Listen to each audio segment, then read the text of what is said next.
1, 2, you hear the clock ticking. Tick tock. You about to stop living. Tick tock. I want you to remember me. Tick tock. But the dead don't have no memory. I'm coming. Nobody can stop me. Nobody can hold me. Nobody control me. I'm coming. I'm here to do my thing. I'm here to bring the pain. I'm never ever gonna change. I'm coming. Nobody can stop me. Nobody can hold me. Nobody control me. I'm coming. I'm here to do my thing. I'm here to bring the pain. I'm never ever gonna change. Like Tropicana, I got the juice. All for the least, let the dog loose. Don't make me call up the crew. Now they getting scared. All right, guys, welcome to the Jeff Mayweather Show. My name is Alex Iserman, and joined by, this time I'll switch it up, Ashley Ferreira and the beautiful and talented Jeff Mayweather. How you guys doing tonight? Seems like you got it wrong too. Okay. Hey, guys, what's going on tonight? Not too much. No. How about you, Ashley? Not much going on here. We prepared for a blizzard yesterday, and it never came, so no complaints here. Oh, that's good. Well, it was a little breezy here in Vegas today. I think it was somewhere in the low 60s and breezy, so we had a pretty rough as well. But, you know, anyway, we got a great show tonight. In about a half hour, we're going to be joining the bottom half of the hour by the brand new 154-pound champion, member of the money team, Ishe Smith. He'll be joining us. Looking forward to that. Obviously, he's quite excited. Dream come true for him. But in the first half hour, I figure, you know, we always bring guests on, but let's just talk a little boxing amongst ourselves a little bit here. You know, quite a bit happened in the last week, so we can cover that stuff. Obviously, the big news was with Floyd Mayweather leaving HBO, going over to Showtime, a new 30-month deal, 6 fights. Jeff, your thoughts on that contract, and were you surprised that he left HBO to go over to Showtime? Well, I mean, I wasn't necessarily surprised because, like I said, I knew about this deal being in the works probably about 7 or 8 months ago. I mean, Floyd told me that something was going to happen. He never really disclosed exactly what he was talking about. He did say, you know, a tremendous amount of money.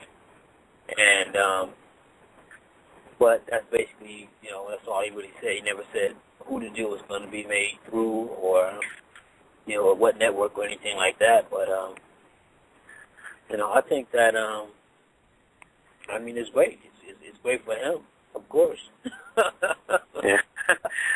Yeah, and the one thing I think that can't be overlooked, I think it's great for boxing, and let me get your thoughts on this, Ashley, because the one thing is that Showtime is owned by CBS, so you know that they're going to start plugging Floyd in boxing in general, you know, like on things like you know, the Final Four and that kind of stuff, so it'll get regular network, you know, advertisements, so I think that bodes well for the sport as well. Your thoughts on that, Ashley? I mean, I think it's pretty exciting. I'm glad that he went where the money is because, you know, he deserves to be paid well. He works hard. And, you know, a little bit of my, you know, law school knowledge comes out. It's not necessarily a 6-fight deal. They approved 6 opponents. So there's definitely no guarantee that it will be 6 fights. But I'm excited about it, and I really hope that, you know, CBS starts to do more fights. You know, they've had a few great cards during the day, or NBC's had a few great cards during the day, and, you know, maybe they'll start to do something like that. As much as they can make it mainstream is good. Right. And now speaking, like Ashley, you said they approved 6 opponents. Jeff, I wanted to get your thoughts on that because it was kind of surprising, not by the names on the list, but kind of the 2 of the names at least that were left off of it. I guess the names on the list were Devin Alexander, Angulo, Canelo, obviously Robert Guerrero, and I'm missing somebody. But Manny Pacquiao and Austin Trout were noticeably absent from the list of approved fighters. Jeff, why would that be? I mean, is it maybe a case of them totally overlooking Trout and his chances of beating Canelo, or what? No, I think what it has to do with Trout not being on the list is Trout is an Al Heyman fighter. So his fighter's a knockout. I'm sorry, what did you say? I said Trout, he's okay. an Al Heyman fighter. So, Yeah. I mean, he's not going to have his guys going against one another. So that's what, eliminated Trout. Pacquiao situation, which, basically, I mean, he had his chance. He didn't take it. So maybe he'll get it, maybe he won't. But his name doesn't have to be on the list because the thing is this. The guy was offered $40 million. He didn't take it. So, now here it is. He's lost, and, and now Floyd doesn't really need him to cement his legacy or anything. So, I mean, basically it's one of those things in which you had your chance, you didn't take it, and now you got egg on your face. Hey, Jeff, what did you just pick up for dinner? I'm sorry? What did you just pick up for dinner? It sounds like you're getting out of your car and I hear a bag, so I'm guessing you must be on your way home with some food. No, that was trash. All right. And I guess the thing is, like you mentioned, Pacquiao might not be on the approved list, but obviously if they wanted to make that fight down the road, it's not like they're going to say, oh, no, he's on the list. So they could obviously make adjustments if they needed to, I'm sure. The other thing about that, Jeff, I talked to you in an interview earlier in the week, but not on the radio show. I haven't heard Larry Merchant's thoughts on the departure. I'm sure he's torn up over it, even though he's no longer with HBO. But Jim Lampley had some pretty negative comments to make towards Floyd. While acknowledging his greatness, kind of went on to say that that he picks and chooses his fights. That he's never out there daring to be great like Pacquiao was. Is it just sour grapes on Lampley's part, or any merit to that? Of course, it's sour grapes. I mean, Floyd fought all the same guys that Pacquiao fought. So what the hell are you talking about? And Floyd fought him first. So all he did was fight the same people that Floyd did. And Floyd did, and I mean, the thing is this, is that at the end of the day, Pacquiao was their guy. And their guy, just like when Floyd said about drug testing, okay, it was like one of those issues. It was like it was taboo. Oh, he's afraid. Oh, he's scared. But he never been scared. Scared of what? Basically, he wanted to play on a even playing field. And then, I mean, once Marquez knocks Pacquiao out, all of a sudden now, Jim Lampley, same guy. Oh, we need drug testing. Oh, really? You didn't need it before. You didn't need it when Floyd said it, but you need it now because Pacquiao got knocked out cold. Right. Now, actually, I know you're a huge Jim Lampley fan. I believe you guys actually went out on a couple of dates before. So, kind of, defend your guy there and what he said. Definitely not true. I've never met him. I'm definitely not going to defend what he has to say. I mean, I definitely agree with that drug testing stuff. The first thing that they were all saying was, "Oh, is Marquez juicing because he beat Pacquiao or he knocked Pacquiao out like that?" Well, you don't have to be juicing to knock somebody out, and so I'm not going to defend anybody. But if you tell me who's Al Bernstein, I would defend him. That's about it. And Jeff, the other person kind of bashed, and I'm assuming that it's probably more, even though I'm sure he believes that it's probably more for promoting the fight, but Guerrero's been pretty vocal in his saying that Floyd's starting to slip a little bit. He's not the fighter he once was. Obviously, he says he's very smart, but the legs aren't there. They're not what they used to be, and his speed is not quite up to par, and that, he's ripe for the picking. Your thoughts on those comments? I mean, he's a fighter. He's fighting for it, so he's doing the exact same the first 43 said.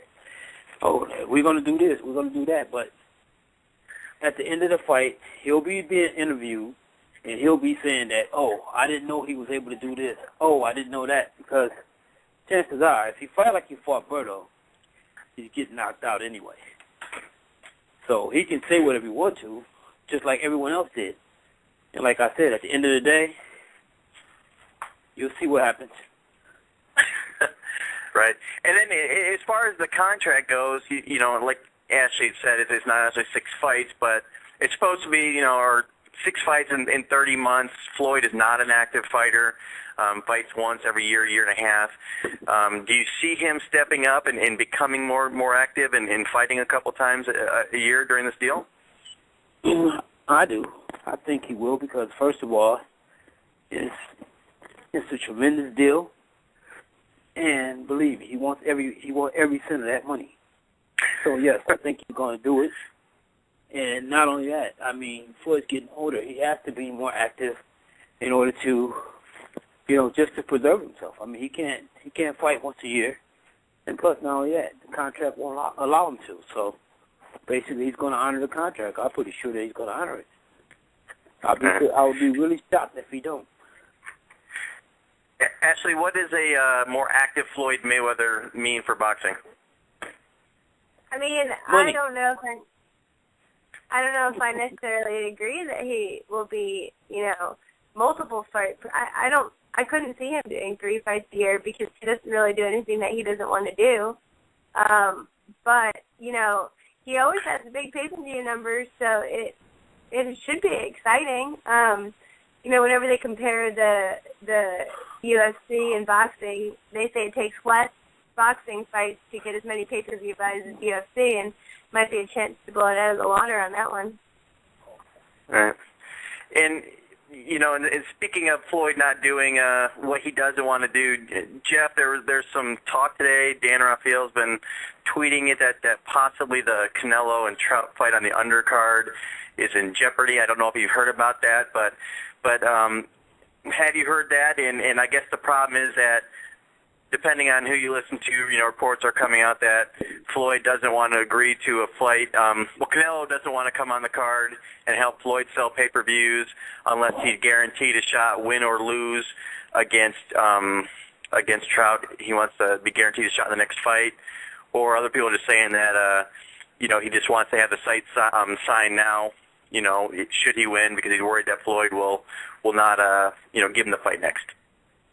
No. Basically, what I heard is that he wants $4 million to fight Trout. And that's basically what it amounts to. It amounts to the fact that he wants $4 million. And that way, if he loses to Trout, he's fine with it. Because he'll still be made a large sum of money. And, he can't sign no damn guarantee that I'm going to fight Floyd if I lose. That shit ain't going to happen. That ain't that's the one thing that totally doesn't make sense. That it might not happen. So I'm not saying he said that, but yeah, for some people saying that was part of the deal, that he has to get guaranteed that shot, which would make no sense coming off a loss. Why he would get a shot, and if Floyd gets trashed now for not taking on all comers, I imagine if his next fight being against Canelo coming off a loss, he would really catch some shit about that. So, Ashley, have you been following that at all? And have you heard anything different than either myself or Jeff? Yeah, no, I did hear that. I heard exactly what you did, that he, wanted the guarantee.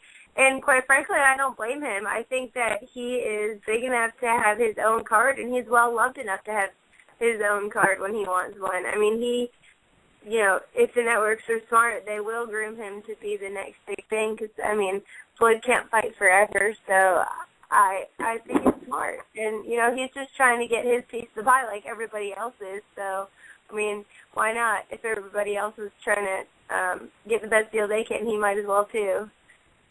So you're thinking that he should... Oh, go ahead. Because, a perfect record nowadays is so important that, it almost is a big incentive to, get the money early before you do lose. Yeah. So you're thinking that he should go up and do his own thing and not be a part of Floyd's card there in May in Vegas here? I'm thinking that if he doesn't get... and obviously I don't know exactly the deal that he currently has, but, if he feels that he's not getting a great deal, why not? Yeah. Jeff, how does Canelo not being on the card affect, the buy rate, at all, if any, on Floyd's pay-per-view? It's going to affect it a little bit, but it's not going to affect it like people think. Because people paying money to see Floyd. They don't give a damn about if Canelo's on there, so what? He's on there. But the fight's about Floyd and Guerrero. That's what the fight is about. That's what people are going to pay their money to see. I mean, Floyd's done numbers on his own. Floyd has done numbers on his own without Canelo, without whoever. So, so what? If he's gone, he'll hurt the pay-per-view a little bit. It's not going to kill it. Oh no, I don't think it'll kill it at all. But I do think, not that Canelo's obviously anywhere near Floyd's stature as far as selling pay-per-views, but I think it's a cumulative thing where you have, especially if they're able to add one more big fight, whether it be Broner or somebody else. Some people would love that because it's a mega card. Obviously featuring Floyd, but like you say, it certainly wouldn't kill it, but I think it would, do some damage to it because, some people who might not necessarily buy a card for one fight, if they see 2 or 3 huge fights on there, they might be more willing to drop the cash. No, that makes sense. But like I said, at the end of the day, people know that, Floyd, like you said, he fights every once in a while. If you don't see it this time, you might not see it for a while. So the thing is this, most people are going to still spend their money to see Floyd. Believe that if you want to or not. That's just how it is. I mean, Floyd didn't have, don't get me wrong, it's good to have somebody to dance with that's going to, help, create some buys. But at the end of the day, it's still about Floyd. It's not about Canelo. Right. And then, of course, immediately speculation was jumping out that if he doesn't fight on that card, Canelo possibly fighting Cotto, and then, of course, people immediately responding with bashing Canelo again, saying that, much like the same Christian Floyd gets, that he's not fighting anybody, and Cotto would not be a good fight for him. So, Jeff, what would you think about that fight if he doesn't go on Floyd's card? I mean, don't get me wrong. I think that would be the right fight for him to take. And I don't know what Cotto got left. I also thought that, Canelo is a younger version of Cotto to me. And, but I think it'll still be a tough fight for him. But I think that at the end of the day, I think Canelo would win. But with that being said, I just also think that, it's one of those situations in which, Canelo, I don't think people should actually, talk bad about him for taking a fight like that. Because the kid, he's still young. He's just young, and he happened to have a huge following, and to be honest, I'm wondering if anybody really knows Canelo's real age, because nobody knows. Nobody never knows when these guys come from these foreign places. Maybe he is, maybe he ain't. Well, that's true, but unlike some of those baseball players that come from the Dominican Republic or whatever that look like they're 50 and they say they're 22, at least he looks young, but you are young, right, baby. Don't get me wrong, he might be. I'm just speaking on the facts because I know how that works. Right. Get a guy over here, you bring him over to the States, and he's 17. But if you ever find his real birth certificate, he's 25. Right. Who cares? He's so cute. What'd you say? I said, who cares? He's still cute. Oh, gee. See, that's the problem we bring a woman on the show, Jeff. So you can't ask her nothing. Can't ask her nothing. Ain't nothing wrong with that. I don't care who he's fighting. I'll tune in to watch him fight. I'll watch his Under Armour commercial. Jeff, the problem is if that fight between Canelo and Floyd ever gets made, I think we clearly know which way Ashley's going to be rooting there. I think that'll be some interesting lead-up when she's bashing Floyd and talking about how he's got no chance. I wouldn't say that. You can appreciate somebody's looks in the ring, but still think they're going to get creamed. It's possible. Well, I guess coming from a ring card girl, your looks in the ring are very important for you, of course. That's funny. Jeff, speaking of Dan Rafael, like we did a moment ago, I'd mentioned to you a couple days ago, I sent you a little message there. He sent some stuff out, and I don't have a source of the information or whatever, but I guess Floyd was quoted as saying that Floyd Sr., his father, will be the main trainer, but Roger will also be in his corner. Elaborate on that. And he also mentioned that Floyd said he'd love to have you in his corner as well and make it a family event. He needs a cut man. he already got a cut man. I know. The cut man's fucking Bob, right? That's why he can't have you three. He needs 2 you and a cut man. Don't get the stupid ideas. No, actually, in a championship fight, you get 4 people in your corner anyway. So basically, it could be us 3 and a cut man. Okay, well that's fine then. I thought he'd gone crazy. All right, so give us a scoop here, Jeff. What's going on? What have you heard? What are you allowed to dispel to us that don't know? No, I mean, basically, I heard the same things you guys heard. And I guess we're waiting to see what happens. Have you ever worked? I'm not the type of person that goes, just because I heard something, I'm not going to go to my nephew and say, oh, you said that on TV, so you got to make sure that's not me. You know, I'm not that type of person. So if it happens, it happens. And that's basically all I can really say. Have you ever in any way, shape, or form worked with Floyd at all as far as his training goes in his career? I never worked with his training. I used to manage him. I was his manager. I was his manager off record. I did all negotiations. I was the one who actually sit down and did all the negotiations with his original contract. You know. And so and I did all the everything else leading up to that point, you know, until we parted ways. How do you think that would be, you know, if it did come to fruition and if you were able to work with both your brothers and with Floyd? I mean, would that be a pretty special moment for you? Is it something that you really like, or would that be, you know, a time bomb waiting to happen? You know, and you have the cameras in your face all the time and families like that. I could imagine me with my family working together like that. No, it's nothing. I mean, we've done it before. You know, I've worked with Roger before, and I've worked with Big Floyd before, and I think that, to be honest, I think that it'd be special. It'd be something that's never been done, and I think that, you know, if anybody can pull it off and make it into something big, it's Floyd. So I think that it'd be great. It'd be great for the sport of boxing. And plus, that paycheck couldn't be too bad either, right? Working in the corner there. Well, I mean, I'm sure that'd be nice too. It'd be really hard to pick though who had the best hair. No problem. Well, we already know, Jeff, that you're... We already got that one wrapped. That's a wrap. I don't know. Ashley's already established that Jeff's not the best trainer. He is the best trainer. And he may also have the best hair. Hey, Ashley, I don't even care. That's one thing with me. You're never going to hear me argue about somebody that says they're the best trainer, because if that's what they feel, that's fine. I don't care. It doesn't matter Jeff, to me. I had Ashley send me a list. We're doing the list on the website now. I had Ashley send me a list of the best trainers. You were number 8 on the list. I know ahead of you that there were both your brothers. I know Greg Hubman was on there, Roy Jones, Freddie Roach, a couple more, but I think you were number 8, so she does respect you. That's very nice.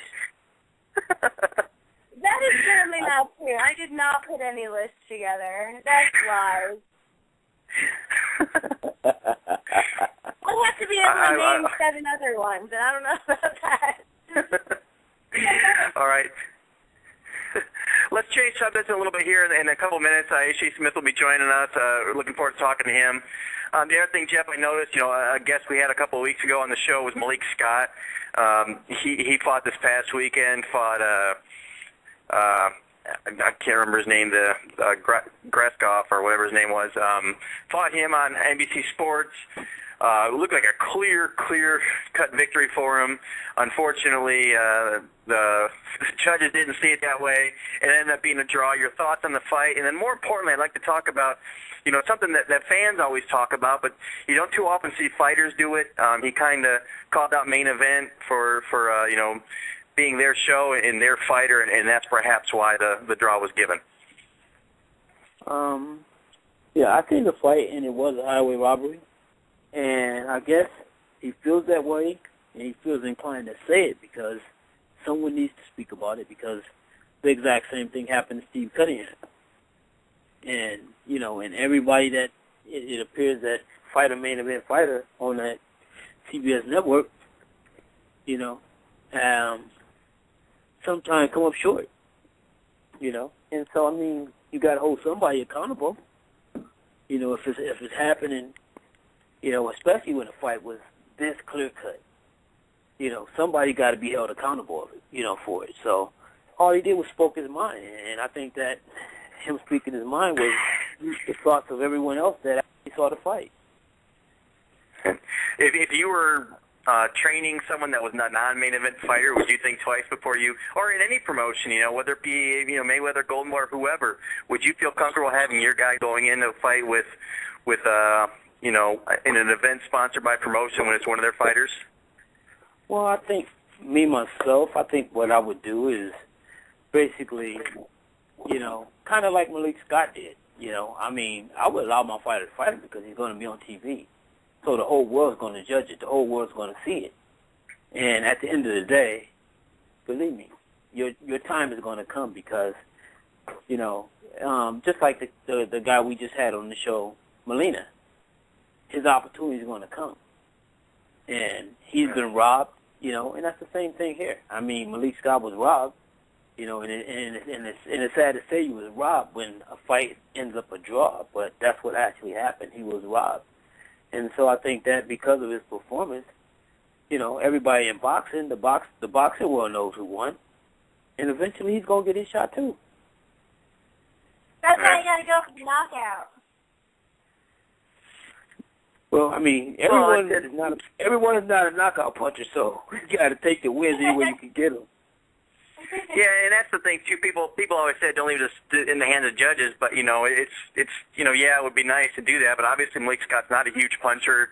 I think he has 9 knockouts and 35 wins, and you know, just because he's not a huge puncher doesn't mean he should be penalized for his, you know, boxing skills and what makes him the best out there. I mean, he's in there with a guy with a huge punch. He's a boxer. You know, it's smart of him to take advantage of his best assets instead of trying to get there and lay somebody out who's a bigger puncher. Right. You agree, Jeff? Yeah. No, definitely. I mean, if he tries to, you know, to get out of his own game plan, chances are he might get knocked out. You know, because he's going in. He's fighting, doing, you know, exactly what he shouldn't do. You know, you got to use what's best for you, and he's a pure boxer. Right. Ashley, let me ask you this and get your law opinion out there. We'll break that out. You know, he called out Main Event right there on TV, kind of accused him of being corrupt. Is there any chance that Main Event could take some action towards him for doing that? Well, I wouldn't be scared of Main Event. I would be scared of, you know, the sanctioning board, because I remember last year in Puerto Rico when what's his name called out the official for being a gambler, he got suspended. So, I mean. Oh yeah, I remember that. Yeah, Juanma. Juanma. Yeah. Yeah. Yeah. No, he was fighting one. It wasn't. Oh yeah, it was Juanma. Yeah, you're right, because he just came back. But. Yep. You know, the ultimate defense is truth, and how could you prove that it's not true? I don't know. Maybe it is true, maybe it's not. All right. So there's no possibility of any slander case or anything like that against him? I don't know. Litigation's expensive, and I wouldn't want to get involved in it unless it was a sure thing. All right. I try to get expensive. All right. So, Jeff, he gets a draw, you know, like you said, that everybody got to see it. Everybody knows it was a fraud, that he really won the fight. Does it affect him negatively in any kind of way, or do people kind of, you know, at least he didn't get the loss. I mean, he got a draw, but does it affect him going forward anyway? I know, you know, 35-0, it's an impressive record, but he doesn't have any big names on his resume. He's not really considered a top contender now despite that record. So does this really set him back, or does he still keep moving forward in his desire to get a shot at one of the big boys? No, he keeps moving forward because, I mean, like I said, you know, anyone with eyes can see who won. And at the end of the day, that's what most of the boxing public is going to see, and that's how they're going to judge the fight, as Malik Scott as being the winner. You know, and because of that, eventually some promoter, someone's going to give him an opportunity that he deserves because he actually earned it. You know, so I mean, that's all. I think that's all that's what's going to happen is that eventually, at some point in time, he is going to get his shot. All right. Well, let's go back to you and your personal stuff a little bit more. I haven't been in the gym in a couple of days, but I know you said last week that Celestino was heading back to the States. Is he here yet? And what's going on with him? I think they switched the name of his opponents a couple times. So what's the latest on him? Well, the latest is that he's right here in my house right now.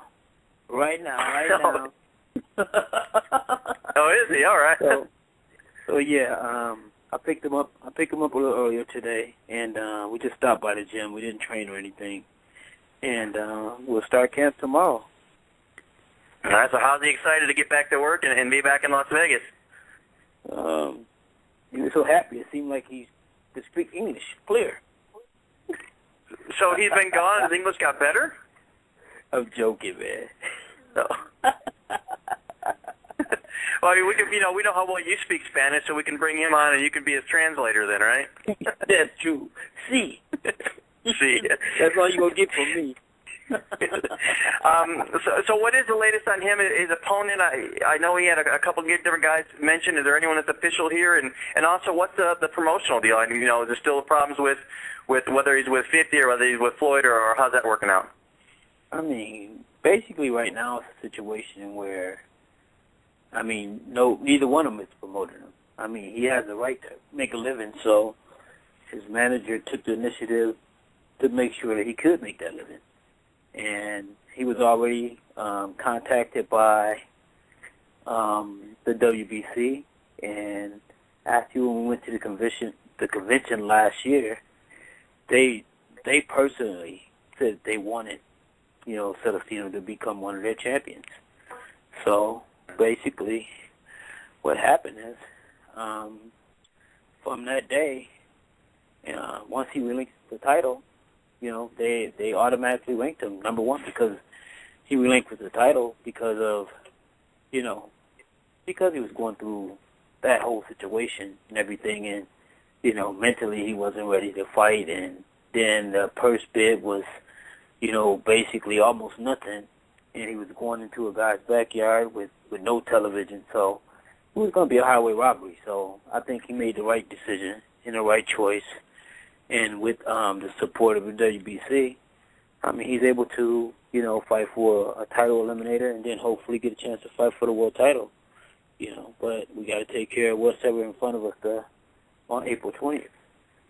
Yeah, that's the thing, and I think, and obviously I'm guilty of it as much as anybody, but that's the thing, he's hopefully, he gets by this fight, this title eliminator, then he gets a shot at Ponce de Leon if he comes out, but obviously, as we've learned, it's never something you want to do, overlook your opponent, the one in front of you. You can't look down the road. You just got to focus on the guy that's right ahead of you. It's still, do you know? I mean, you haven't said. I asked a couple times, so I'm assuming you don't know quite exactly who he's fighting.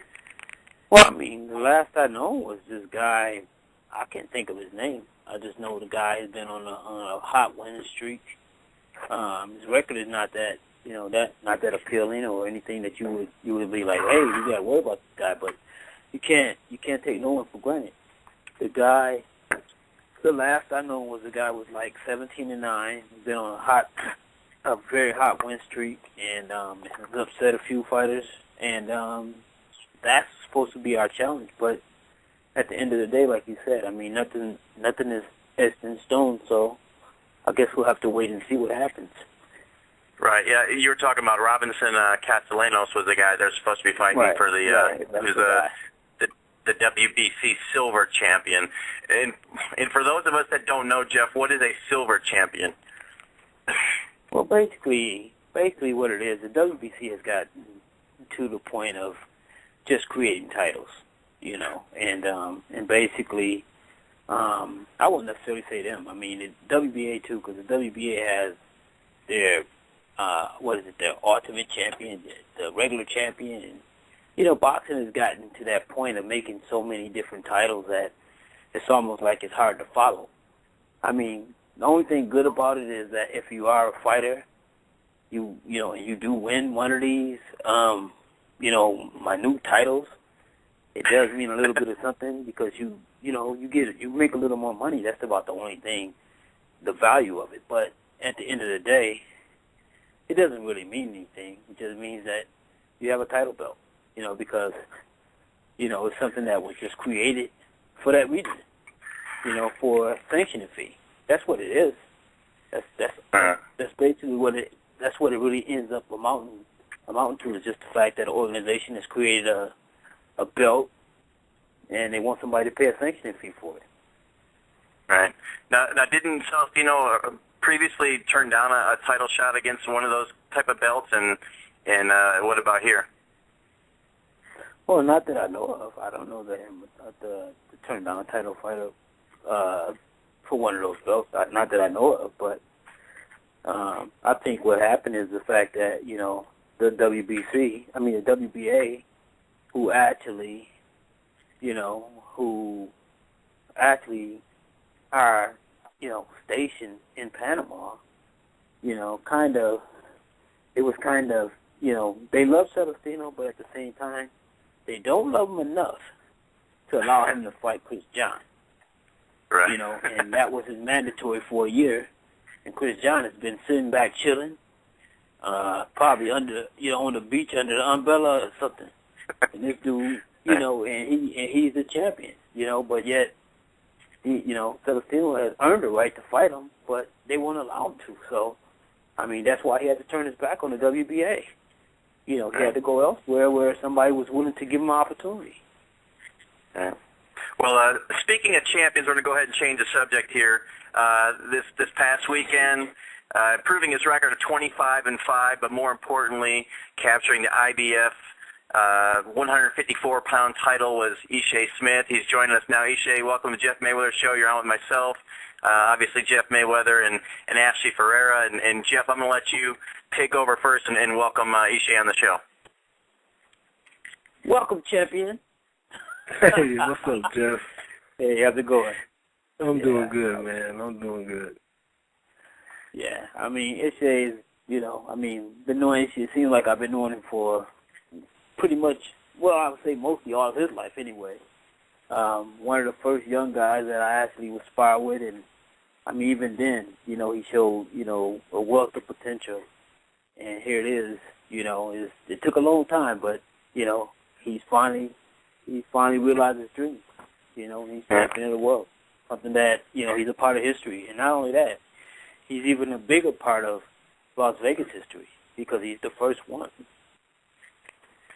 Yeah, you kind of took what I was going to say, Jeff. Ishe, can you expand on that? I know it was really big to you. You'd mentioned a lot in interviews leading up to the fight.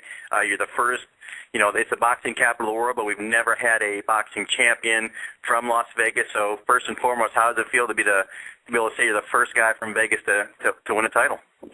It feels good. It's the feeling to work for something for so long, and all the ups and downs, and I think Jeff can kind of relate to that because boxing is so tough, and to put all out there with your body and go through the miles of sparring and training and all the ups and downs I've had throughout my career, and then finally have it come to fruition in one night.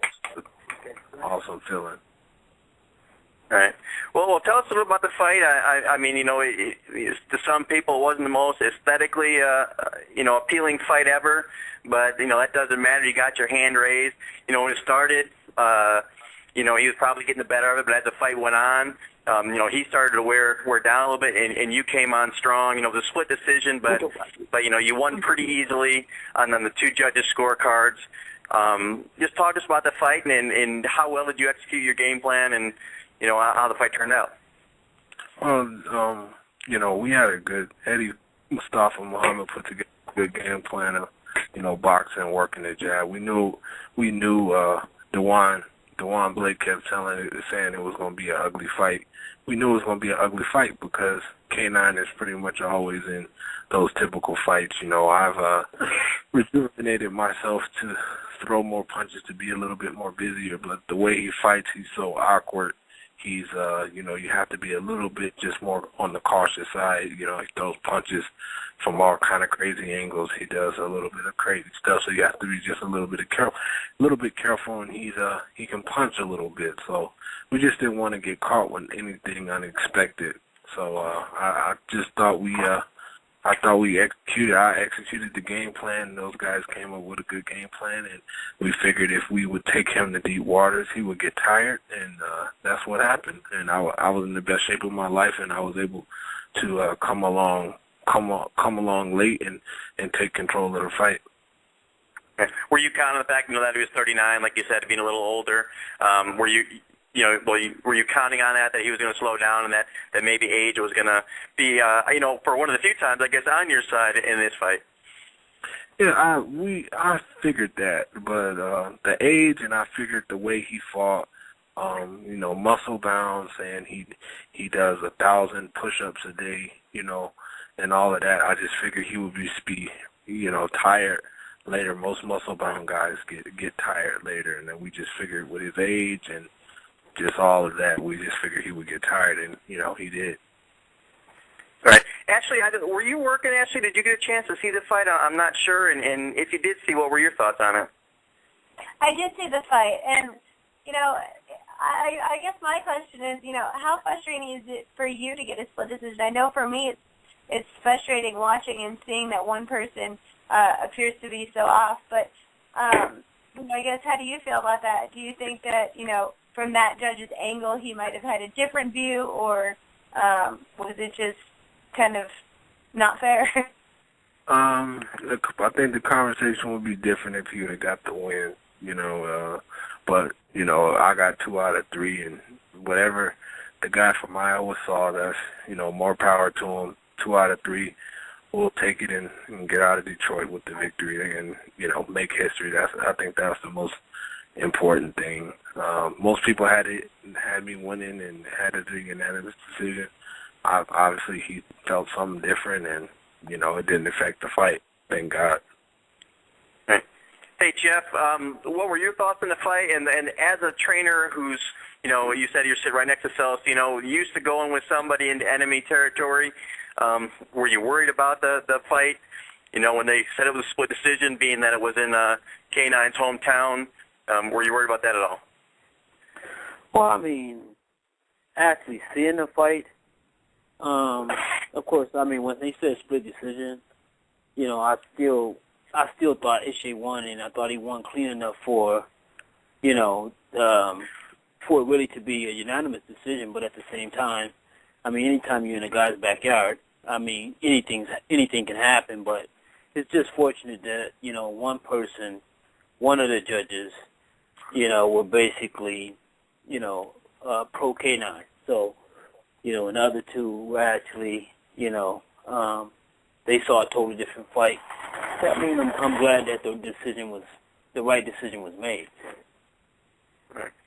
Now, Ishe, you said that, you felt comfortable, you felt you win, but before they read that third and final score, like we said, were you worried because you're in his hometown, or maybe once because the third decision was, 116-111, were you pretty comfortable that you knew there was no way they were going to give him a fight, by that wide of a margin?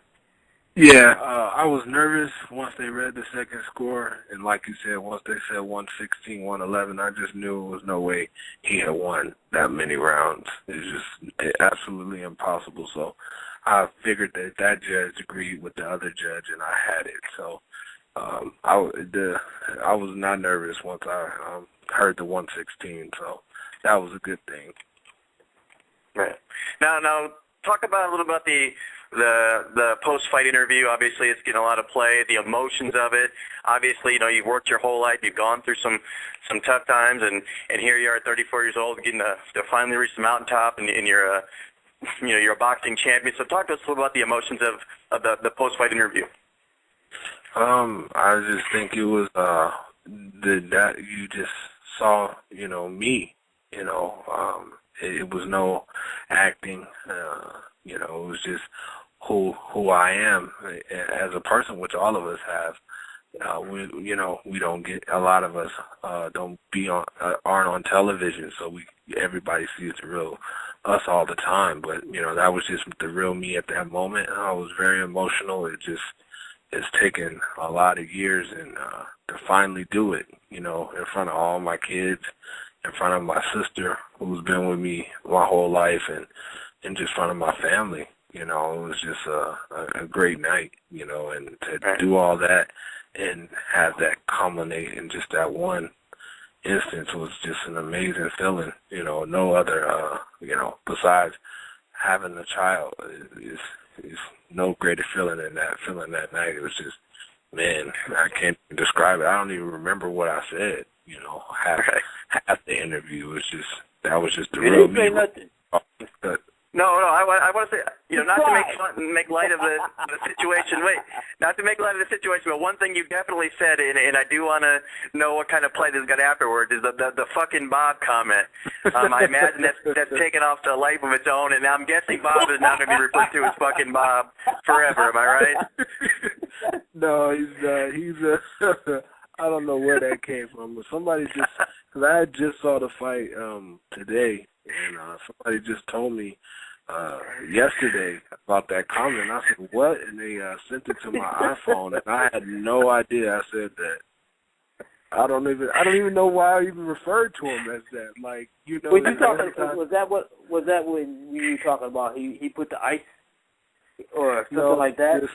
It was at the end when they was telling, I think they were asking me how, you know, who do I attribute the win, and I just started naming everybody in the camp, and I ended with Bob, and that's just the way I ended with Bob.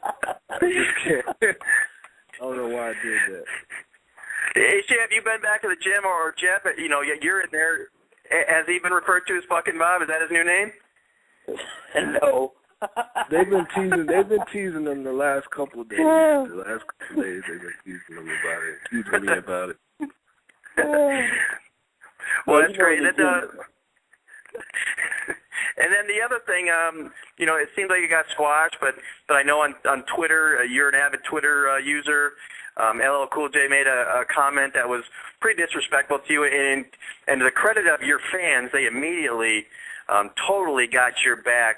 But it seems like you guys squashed that out. But just thoughts on that, and then of course Robert Guerrero at the end of that. You know, you guys had ironed everything out, and then Guerrero kind of sticks his nose in the business. Well, the LL thing is just because, you know, you can't control the way you feel after you accomplish something that you've been working for your whole life. You know, I've been boxing since I was 8. You know, that's 27 years. This year will be 27 years, and to finally accomplish something that I've worked for my whole life is just, you know, no greater feeling in the world. And that's why I told him, you know, if you've been where I've been and been through the things I've been through, you probably would have you would have cried too. And the whole Robert Guerrero thing was just, I don't know, maybe he's looking for publicity, but, you know, Floyd will take care of him on May 4th. You know, his thing, you know, he's worried about me, and he should actually be worried about, he should be focused on Floyd and not on Twitter, worried about what, you know, LL is saying about me. Right, like I said, it seemed like you guys squashed the thing pretty quickly. LL Cool J was, you know, he was complimentary to you after the initial tweet, and then Guerrero jumped in, and like you said, you know, it's probably part of the promotion thing, and you're part of the money team, so I feel it's come after you too, because he's certainly been doing a lot of talking, you know, since he's been officially declared as Floyd's challenger.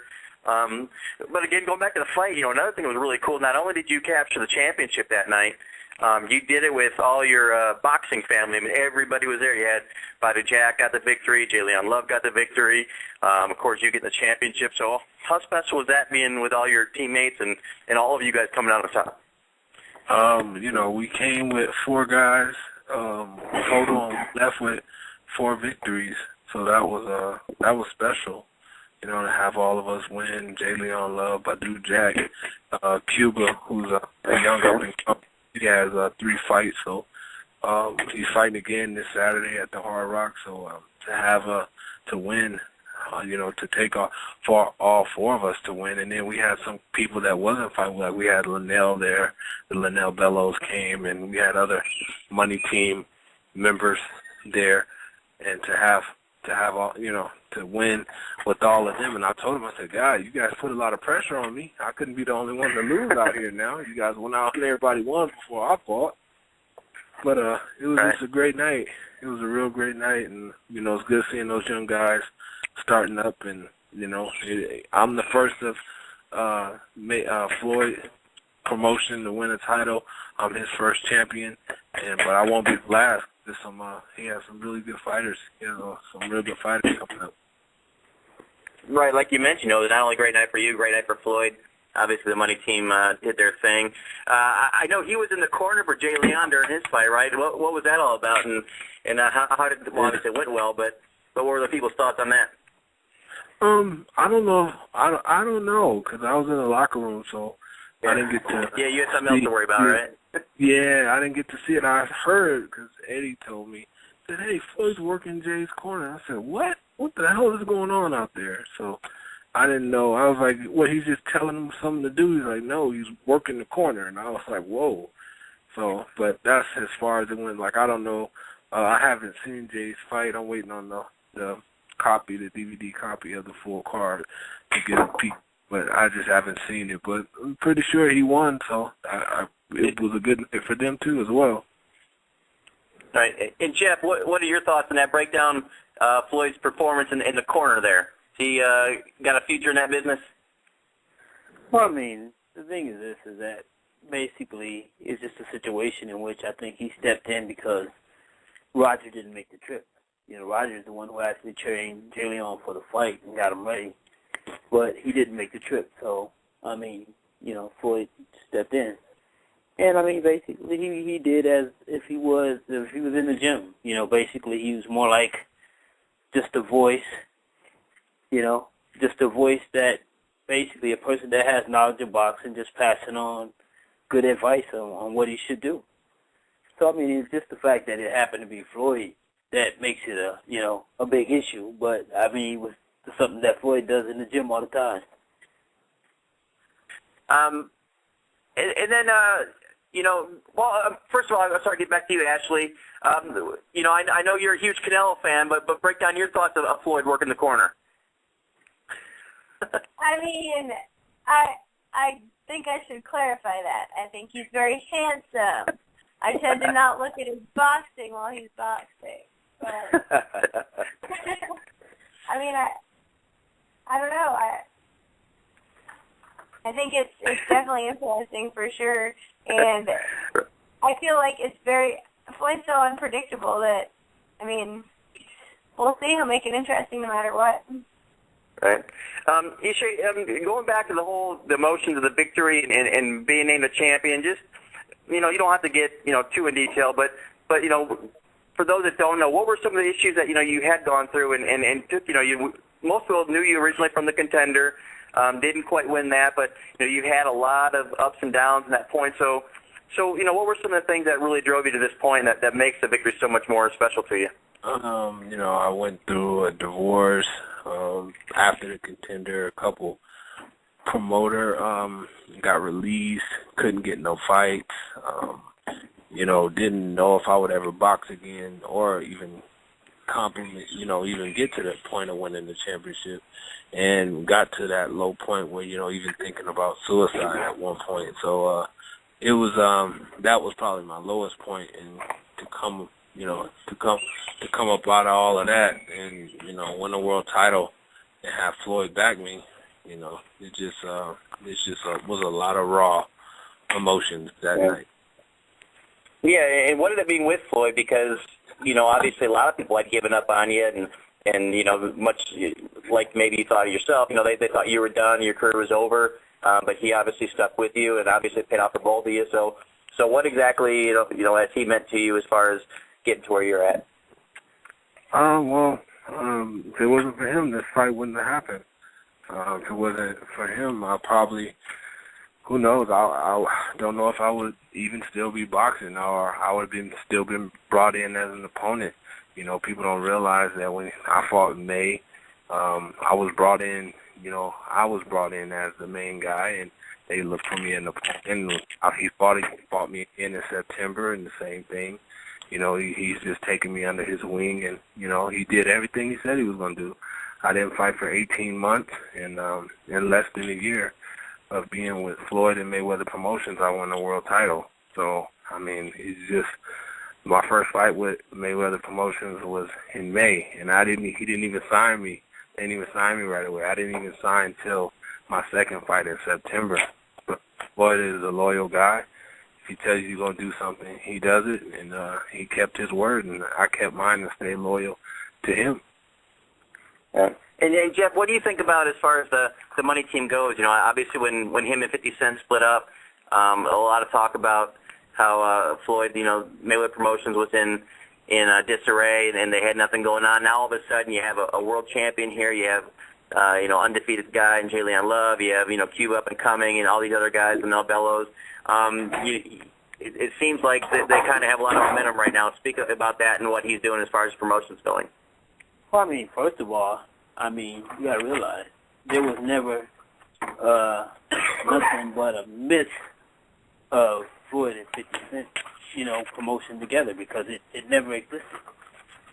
So I mean, anything that happened with Mayweather Promotion was already, you know, in motion. It had nothing to do with 50 Cent because, like I said, they never even joined forces to have a promotion together. That was something that was created while Floyd was locked up, and Floyd never gave the consent for it. So, you know, realistically, that never really happened. But with that being said, I mean, you know, one of the things is that, you know, when you're the biggest commodity in the sport, you have some power. And, you know, and what you have to do is you have to actually exercise your power. And it's funny because I knew about this a long time ago. And basically I gave Ishe a hint about it, but he kept saying, "What is it? What is it?" But I didn't want to never say exactly what it was, because I wanted to you know, to be a surprise for him and him to feel the joy of it, or to not put it out there and it not happen, and then him having to feel the, you know, animosity of it. So I just kept kind of like teasing him that, yes, you know, something big is going to happen for you. Something big is going to happen for you. What is it? What is it? You know, and so basically, you know, then it actually hit the press, everything. And so then that's what I told him. I said, that's what I was talking about all this time. You know, and, you know, it's great. It's great to be a part of something where, I mean, like I said, I mean, Ishe didn't know where his career was going, you know, and it's kind of like, you know, Floyd gave him a hand up. He didn't give him a hand out. He gave him a hand up to help him, put him in a position to actually, you know, to at least get that opportunity and to seize that moment, and he did. Yeah, that was the thing you'd mentioned to me when you'd heard the news. It was hard for me to, you know, I wanted to say something or do an article or whatever, but kept our mouth shut. It was like I said, ultimately it turned out great. Ishe, we're going to go ahead and bring on a caller here, a fan of yours and a fan of the show. His name is Charles. Charles, welcome to the show. You're on with myself, Jeff, Ashley, and the brand new champion, Ishe Smith. Thank you, Alex. Ishe, I just wanted to congratulate you and say God bless you. I've been, like, going back and forth with you on Twitter since you had the promotional issues, and if anybody deserves it, it's you, man. I'm just very happy for you. Thank you. I appreciate that. Thank you. You're welcome. Ashley, you know, I hadn't heard from you in a while. You know, as far as Ishe goes, from this point, what would you like to see next for him? Well, I mean, I think we talked last week. I mean, I think we know a gentleman that would definitely be interested in the shot. So, Moline is up for it, and you know, he seemed to think that you would be up for it as well. So hopefully that will come down the pipe at some point. But I think that he should just enjoy the win for now. Enjoy being the champ and live it up for a little bit. Yeah, and I know, Ishe, you know, obviously you're still celebrating the win here, and you're certainly not too focused on the future yet. But as far as your own goals and kind of where you go from now, you got any initial thoughts? Well, I talked to Leonard today. We spoke yesterday. We spoke today, and I told him to start negotiating with Venus people to see if something could be done. So I don't know when. I still got the bruised rib. I'm actually going to go see Dr. Voigt tomorrow and get that looked at and see how long I'm going to be out. But hopefully I'll make my first defense in Vegas or wherever we can come up with an agreement. And like I said, I look at his story and, you know, stuff he's been through and the Kirkland fight and the Lara fight. And, you know, I look at a guy like that. And I was that guy, so I wouldn't be the sport no justice if I didn't keep my word and give him a shot. And I think it's a terrific fight. So I meant what I said before the fight. I said when I win this title, I was going to do everything in my power to get him a shot, and I've done that. And now it's up to his people and my people to agree on something, and if everything works out, it'll be him next.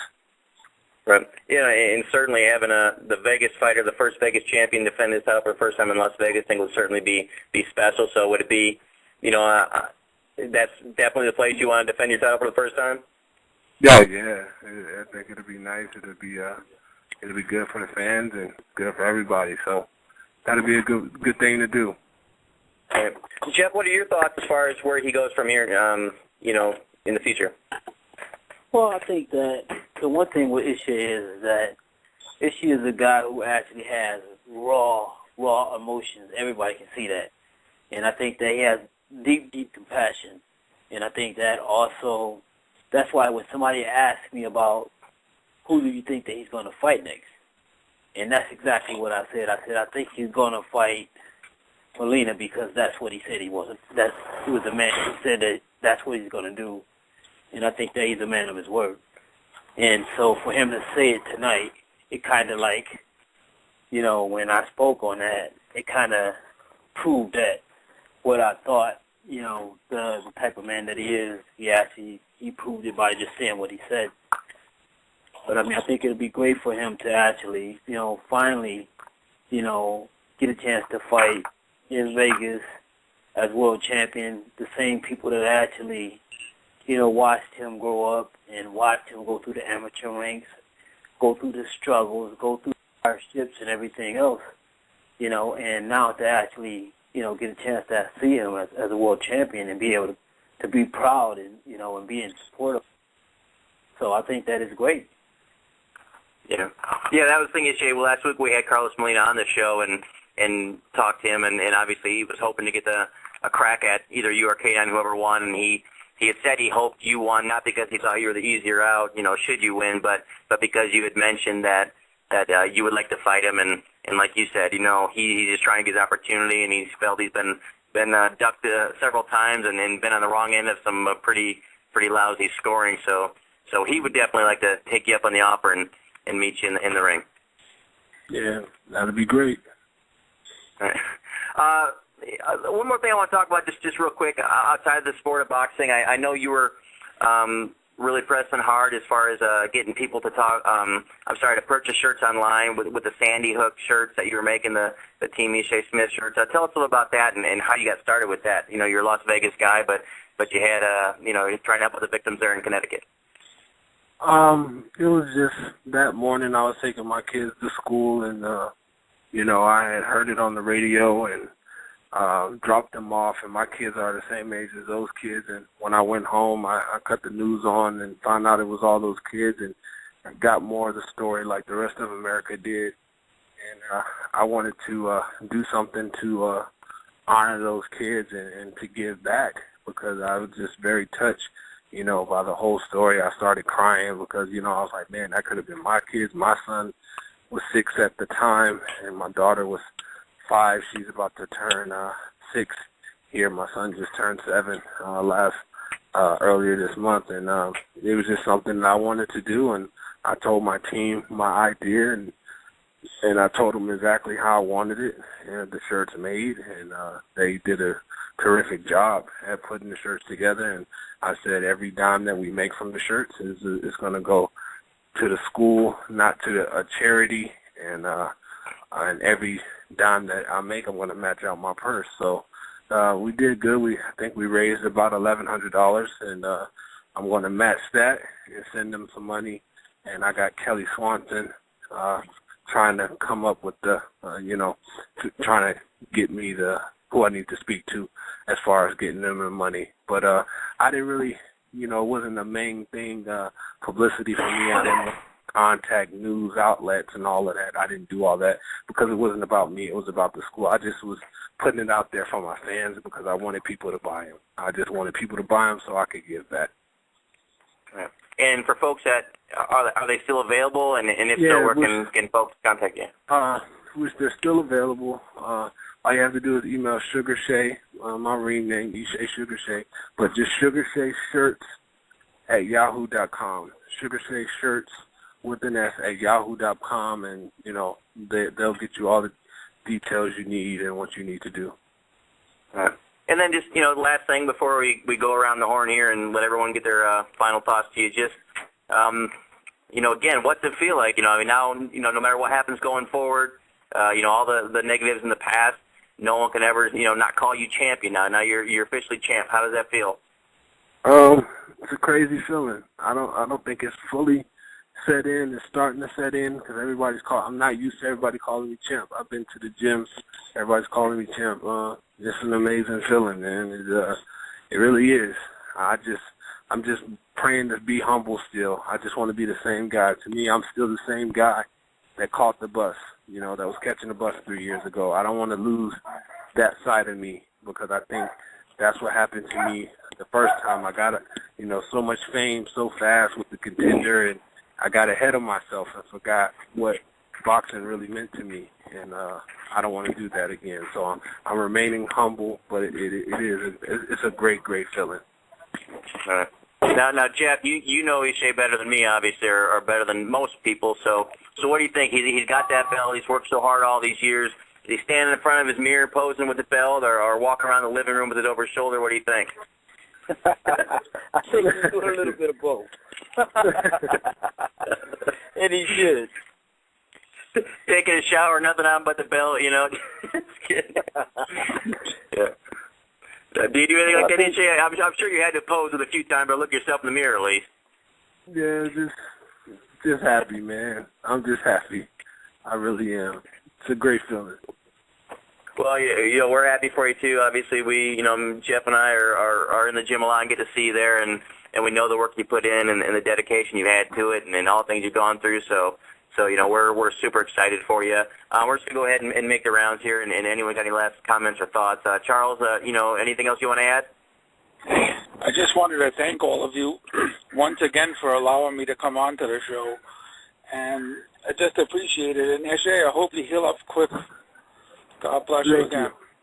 I appreciate it, Charles. Thank you. My pleasure. All right, and after you've been awfully quiet tonight, what about you? I just... She's still mad about the Jim Lampley comment I made, aren't you? No. Not at all. Not at all. You know what? He can defend himself. And I would prefer that he starts by defending those glasses that he wears. It's awful. Nope. Anyway, anything? Go ahead with Ishe. Anything you got to say to him? Congratulations, and don't let anybody make fun of you for wearing the belt right now. I mean, that's why you do it. So you got to take full advantage of it and enjoy it. So congratulations again. Thank you. I appreciate it.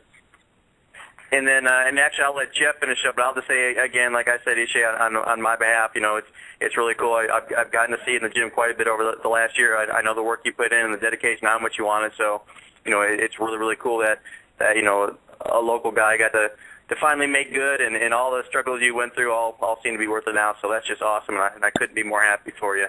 Thank you. I appreciate that. Yeah. And Jeff, I'll let you finish it up and say some words, and I guess you can't do the customary dismissal tonight because you can't do that to a brand new champion. So I'll let you wrap up how you see fit. Well, I mean, basically, like I said, I've known Ishe, like I said, since he was, a kid, and was one of the first young kids that I sparred with. And like I said, I seen, promise in him way back then. And I'm glad to see, you know, his dream actually, you know, be fulfilled is one thing. And also I think that, you know, just his whole entire story, you know, is, you know, it's an inspiration.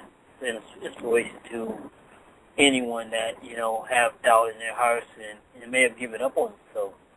You know, I think that, you know, what, you know, Ishe showed him that, you know, don't give up on yourself, and, you know, you never know what can happen.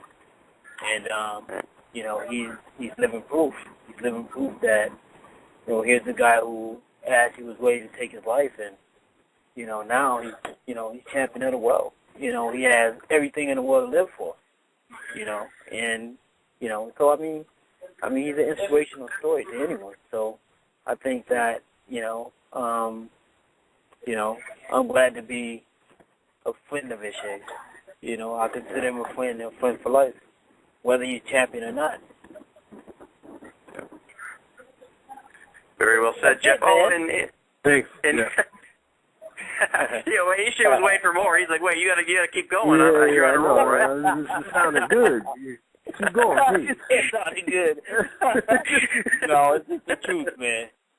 I mean, I know I've seen you, like I said, I've seen you, you know, go through all of the trials and tribulations, the bad decisions, you know, and things like that, and you know, there's one thing, you know what I'm gonna say.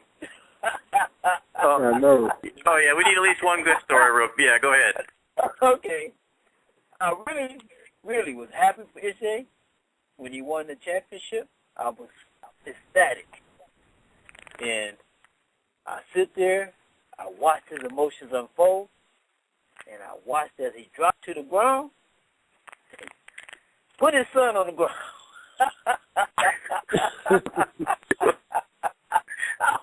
His son was like, "What, Daddy? What are you doing?" So there was also some humor there, but like I said, I'm very thrilled for this young man. Yeah, it's oh, and real quick, you know, guys, we didn't do this real quick. Ashley, start with you. Where can people follow you? You can follow me on Twitter at Ashley Ferreira or Instagram at Ashley Ferreira Model, so any of those work. And Ishe, she's volunteering. If you could talk to Floyd, she'd love to be a ring card girl out here in Vegas or wherever you guys are next. You know, as a full-time ring card girl, that's her platform is to become, you know, you need some full-time girls out there doing it, and we think she'd be great for it. Jeff, you can follow him, Jeff Mayweather 1 on Twitter. Ishe, where can the folks follow you, and any final words that you have before we wrap up? At Ishe Sugar Shay, at Instagram, at Twitter, on Facebook, Ishe Smith.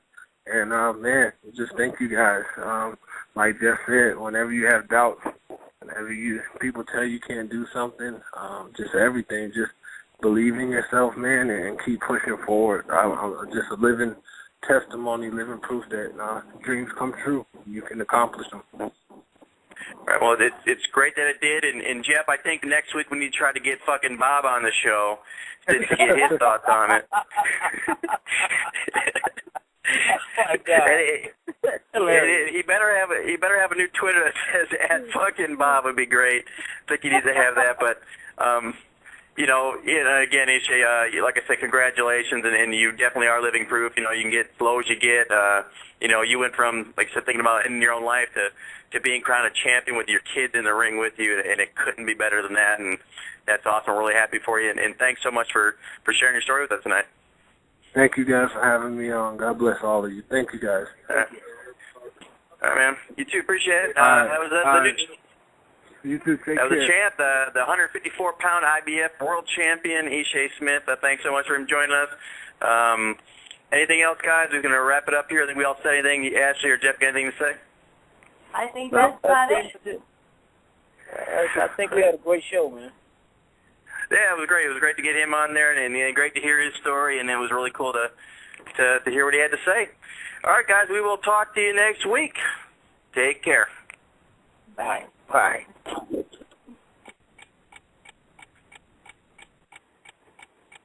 1, 2, you hear the clock ticking. Tick tock. You about to stop living. Tick tock. I want you to remember me, but the dead don't have no memory. I'm coming! Nobody can stop me.